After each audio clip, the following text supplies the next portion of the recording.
Hello and welcome to YourPedia. My name is Aman Sharma and I am your mentor for CSE at YourPedia.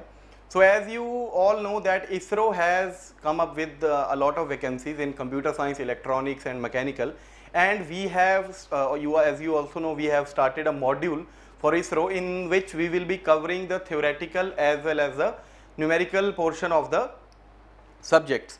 So now when we prepare for GATE, we usually we prepare for the core topics only, but in ISRO allied branches, in the notification they are saying that allied branches are also part of it. So there are very multiple allied branches which will be part of the, which can apply to the ISRO exam, and if they are allowing those branches to apply, then this means that there will be questions from that allied topics also. So today we will be covering a topic, allied subject, which is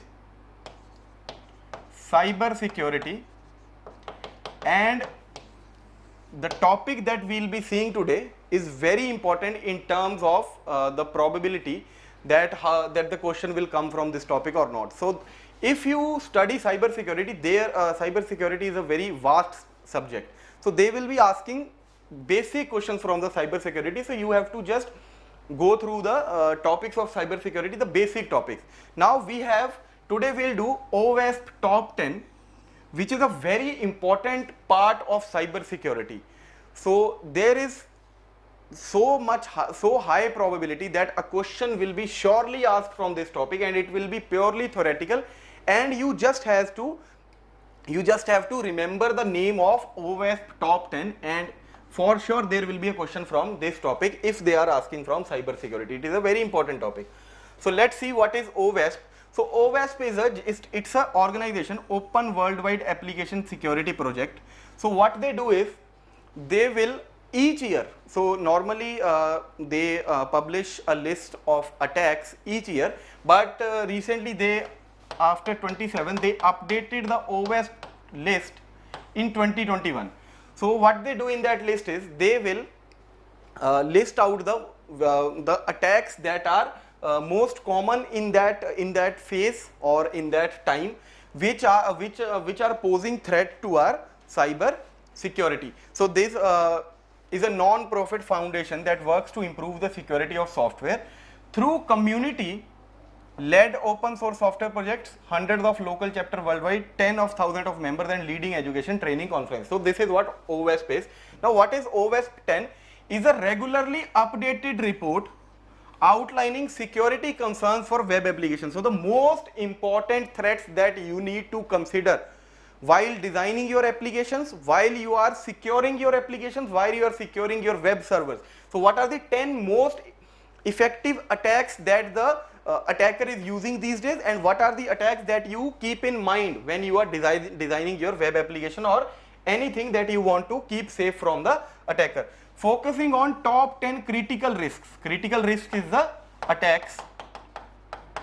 The report is put together by a team of security experts from all over the world. So you have to, what the question arrives from this topic is, they will ask you that whether this attack is part of OWASP 10 top 10 or not. This will be a pretty simple question, so you have to just keep in mind what are the OWASP top 10, and it is a very important, I am not kidding, it is a very important topic for software security.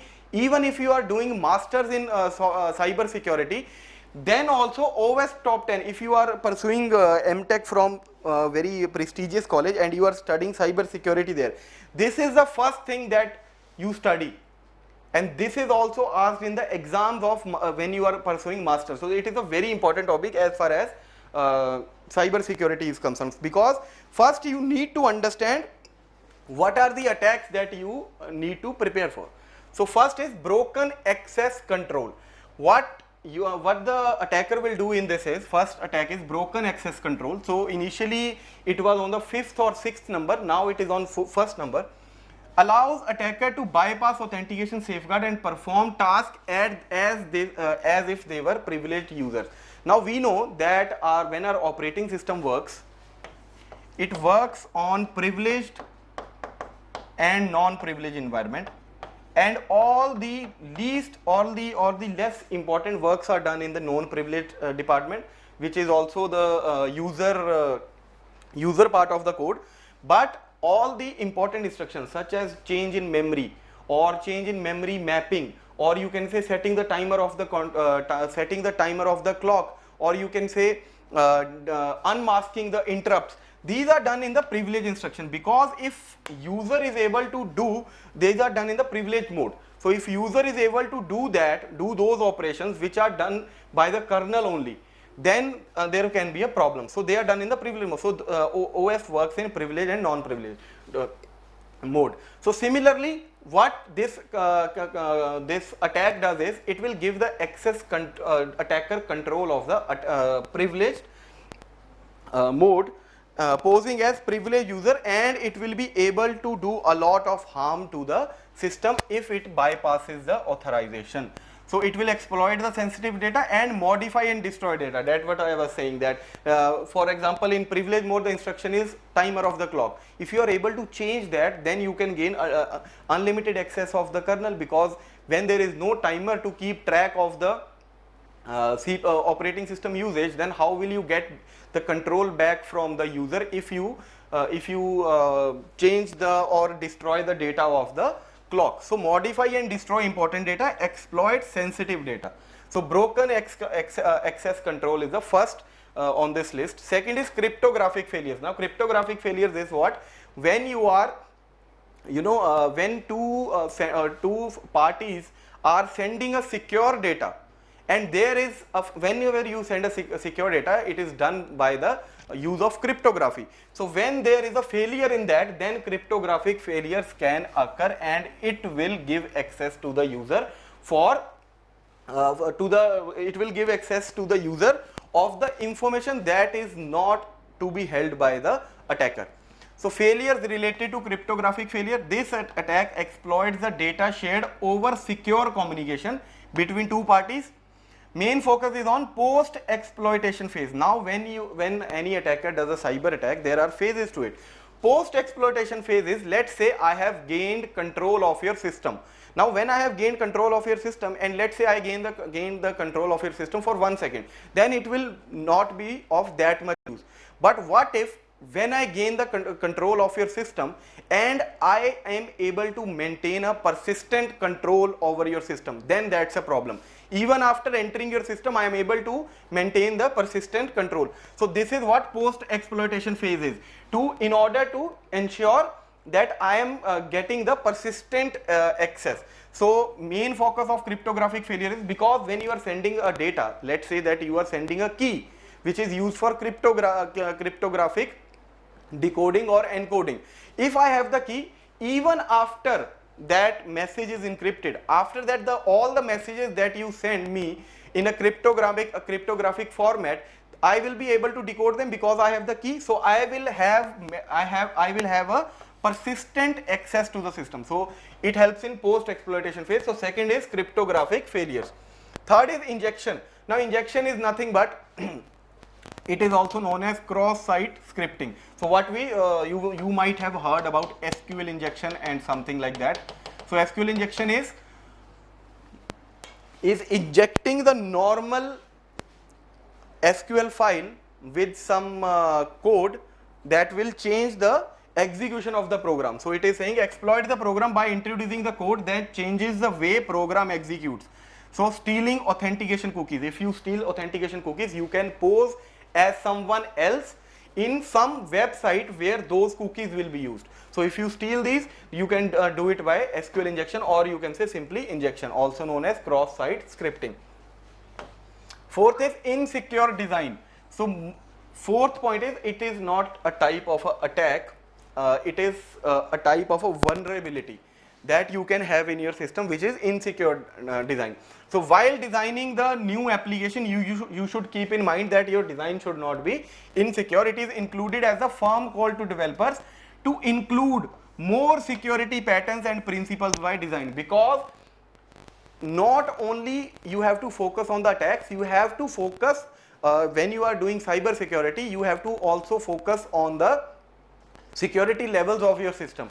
If your security is not that much good, or if it has flaws in it, then there is no use to prepare for the attacks, because if it is easy to breach, this means that the attacker will easily gain access no matter how hard you try. So in secure design, you should keep in mind that you should include more security patterns. This was added in keeping in mind the attack on SolarWinds. So SolarWinds was a company which was attacked using a supply chain attack, SPA. So fourth is insecure design. After that we have security misconfiguration. Security, it is a failure to implement all security controls for a server, implemented security controls but with errors. So there are two reasons.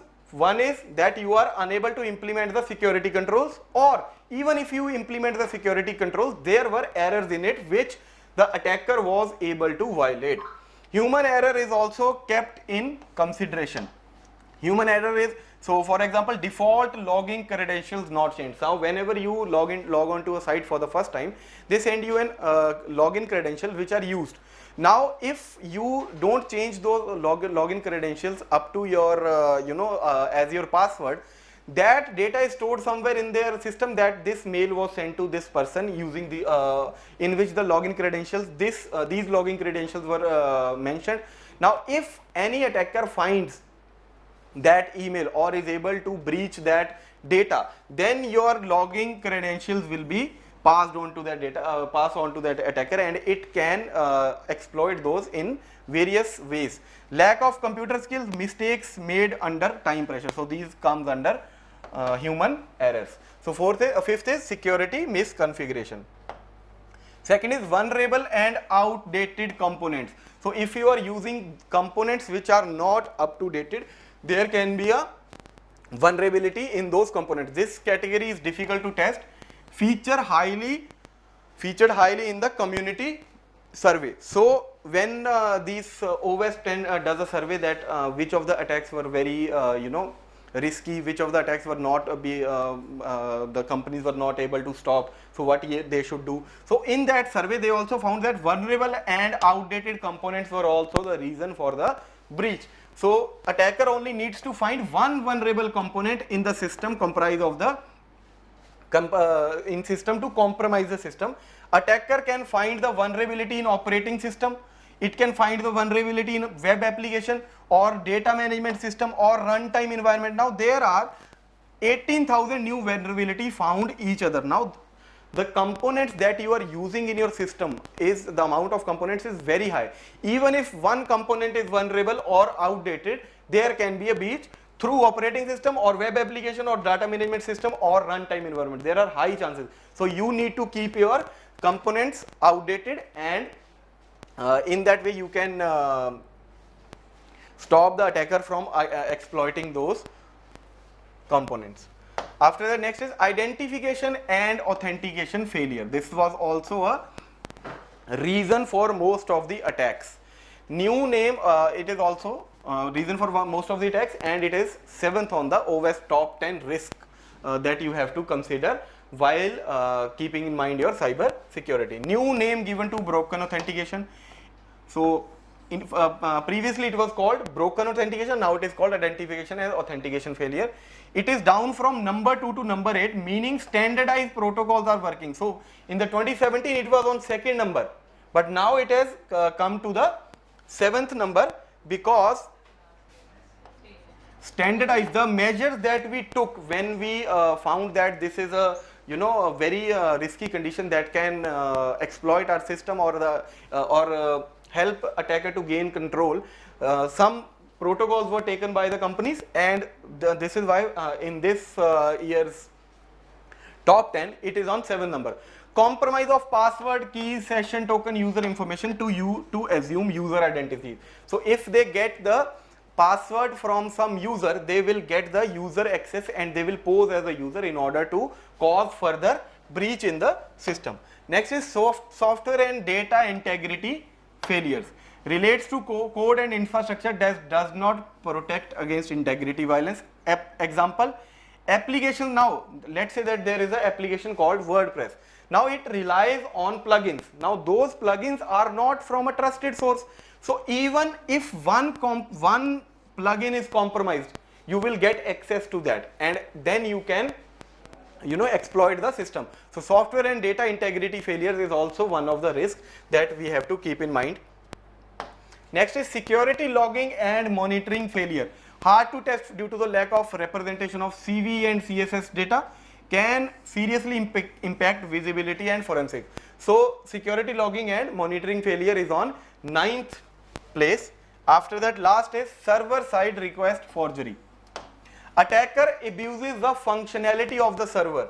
So attacker directly attacks the functionality of server. It causes it to access or manipulate information. So when it gets the access of the server using this server side request forgery, it will be able to access the data. Moreover, it will be able to change the data. So this means manipulate information that would otherwise not be directly accessible to attacker. So it will gain access of the system using this, and then it will be able to modify and manipulate the data. So these are OWASP-10 which are given by OWASP, and these are the top 10 attacks that or top 10 risks that you need to keep in mind while designing for your cyber security. So this is one of the topics that we have covered today, but there are many more topics that you need to cover which are very easy, but you wouldn't know that you have to cover this also, because ISRO doesn't give the syllabus for the exam, and they have just mentioned the allied topics. So